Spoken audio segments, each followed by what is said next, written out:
Quali sono le necessità di un territorio come questo? Guarda, ho l'impressione che le necessità di un territorio come questo è di liberare tutte le potenzialità che ha e quindi liberare da vincoli, burocrazia, e quella è la richiesta che viene sempre più prepotente, cioè questa sorta di tassa occulta che impedisce a chi ha voglia di lavorare, di intraprendere, di poterlo fare. È caratteristica tipica del popolo veneto. Già, di cosa ha bisogno il Veneto in questo momento storico? Di cosa hanno bisogno le categorie economiche e produttive?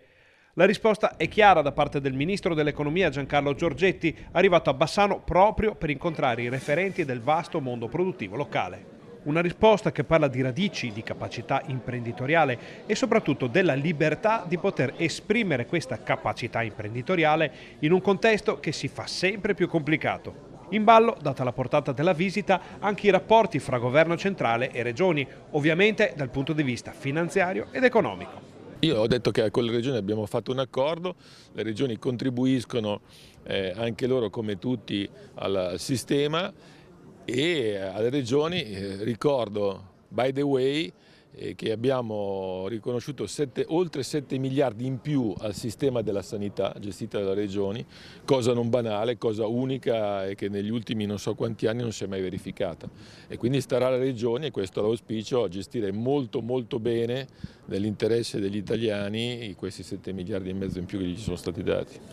La presenza in città di Giorgetti diventa l'occasione per lanciare dalla terrazza di Palazzo Sturm la campagna elettorale per le regionali con il candidato presidente Alberto Stefani, i candidati consiglieri del territorio e i volti noti della politica cittadina.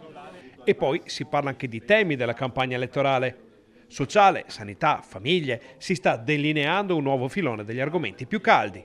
La Regione ha competenza principale in materia di sociale e sanità e su questo è importante realizzare un programma di governo che punti alla società del domani, che guardi ai trend demografici in atto, una popolazione che invecchia sempre di più, con una vita media che si allunga, la necessità di garantire strutture per anziani all'avanguardia, la necessità di vincere il disagio giovanile e soprattutto la possibilità di garantire sempre nuovi servizi per la prima infanzia e servizi educativi. Queste sono le richieste che vengono dal territorio insieme a una sanità sempre più territoriale. Dopo la visita della città e prima dell'incontro con le categorie produttive, il sindaco Nicola Finco ha accompagnato Giorgetti sul ponte per una visita alla grande bellezza della città e, perché no, per un brindisi benaugurale tipicamente bassanese. Bassano è una città che mi piace e in cui abbiamo anche un sindaco straordinario che è Nicola Finco, che per me è anche un amico.